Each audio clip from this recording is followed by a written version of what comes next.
मंगलवार को राज्यों के विधानसभा चुनाव के नतीजों की धमक राजस्थान के सियासी गलियारों में भी देखने को मिल रही है। हरियाणा चुनाव में कांग्रेस की हार अब राजस्थान के उपचुनाव में क्या गुल खिलाएगी, ये देखना अहम हो गया है। हरियाणा में कांग्रेस ने बिना किसी गठबंधन के चुनावी मैदान में ताल ठोकी थी, जहां उसे हार का सामना करना पड़ा।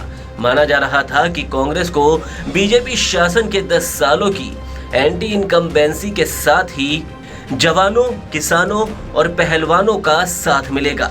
लेकिन जब 8 अक्टूबर को मतगणना हुई तो जो तस्वीर सामने निकल कर आई, उससे कांग्रेस के घटक दल मुखर हो गए।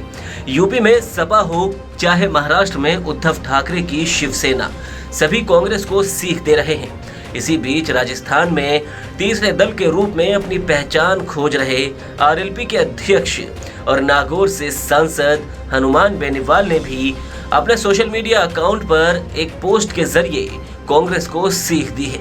बाद में बेनीवाल ने अपने इस पोस्ट को कांग्रेस पार्टी के साथ ही अध्यक्ष मल्लिकार्जुन खड़गे, राहुल गांधी, प्रियंका गांधी और कांग्रेस महासचिव केसी वेणुगोपाल को भी टैग कर दिया है। वैसे ये पहली बार नहीं है जब बेनीवाल ने सहयोगी पार्टी को कोई सीख दी हो।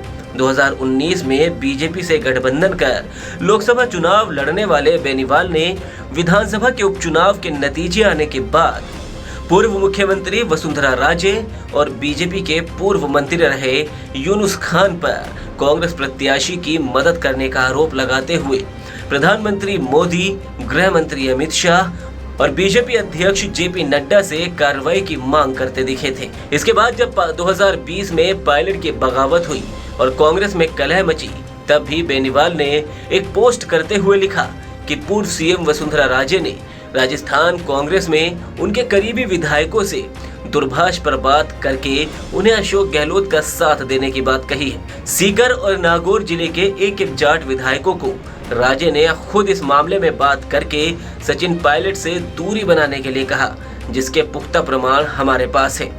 ये वो वक्त था जब सचिन पायलट प्रदेश कांग्रेस के अध्यक्ष के साथ ही प्रदेश सरकार में उप मुख्यमंत्री रहते हुए अपने समर्थित 19 विधायकों के साथ मानेसर चले गए थे और गहलोत सरकार पर संकट के बादल मंडराने लगे थे। बीजेपी पर सरकार गिराने के आरोप लग रहे थे। वहीं कहा जा रहा था कि वसुंधरा राजे सरकार गिराने के पक्ष में नहीं है। कांग्रेस पार्टी में उपजे इस क्लेश के बाद भी गहलोत सरकार ने अपने 5 साल का कार्यकाल पूरा किया।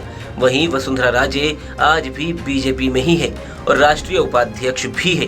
हनुमान बेनीवाल ने जरूर किसानों की मांगों का समर्थन करते हुए बीजेपी का साथ छोड़ दिया था और 2023 के विधानसभा चुनाव में एक बार फिर वो बगैर कांग्रेस बीजेपी के समर्थन के चुनावी मैदान में उतरे। लेकिन यहाँ बेनीवाल को बड़ा झटका लगा, क्योंकि 2018 में 3 सीटें जीतने वाली आरएलपी को 2023 में महज 1 सीट ही मिल पाई, और वो भी खुद हनुमान बेनीवाल की।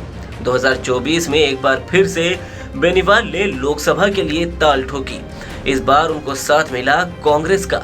लेकिन अब जब प्रदेश में 7 सीटों पर उपचुनाव का बिगुल बजने वाला है, जिसमें खींवसर सीट भी शामिल है, तो देखने वाली बात यह है कि क्या कांग्रेस उपचुनाव में बेनीवाल की पार्टी से समझौता करेगी या फिर बेनीवाल अकेले ही दम भरने वाले हैं। वैसे 2019 में राजे को लेकर बेनीवाल ने जो पोस्ट किया था, उसकी वजह मानी जा रही थी खींवसर सीट पर हुए उपचुनाव में आरएलपी की जीत के मार्जिन का कम होना। दरअसल 2018 में ये सीट बेनीवाल ने करीब 16,000 वोटों से जीती थी, लेकिन 19 के उपचुनाव में इसका मार्जिन घटकर 4,000 के आसपास रह गया था। अब अगर देखा जाए तो 2023 में जब बेनीवाल ने अकेले विधानसभा चुनाव लड़ा, तो जिस इकलौती सीट पर उनकी पार्टी जीती, उसका मार्जिन महज 2,000 के आसपास ही रहा था।